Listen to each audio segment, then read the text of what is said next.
আহ 15 থেকে 20 জনের একটা মেডিকেল টিম যাচ্ছি। আমরা সোমবারে ঢাকা থেকে রওনা হব। আমরা প্রয়োজনীয় যত মেডিসিন আছে, যতগুলো দরকার, আমরা আমাদের সাধ্যমতো করে মেডিসিন রাখার ট্রাই করেছি। সব ধরনের মেডিসিন রেখেছি আমরা। প্রাথমিক সেবা দেওয়ার মতো সব ব্যবস্থায় আমাদের কাছে আছে।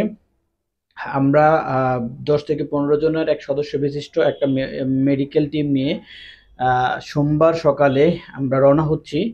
তো প্লিজ, যারা ওখানে আছেন বা কোন এরিয়াতে গেলে তাদের মেডিকেল সেবাটা খুব বেশি দরকার, চিকিৎসা খুব বেশি দরকার, আমাদেরকে তথ্য দিয়ে সহায়তা করবেন। ডেসক্রিপশনে নাম্বার দেওয়া আছে, নাম্বারে যোগাযোগ করে জানিয়ে দিবেন কোন এলাকায় গেলে, কোন আশ্রয় আশ্রয়স্থলে গেলে তারা সেবা প্রাপ্য।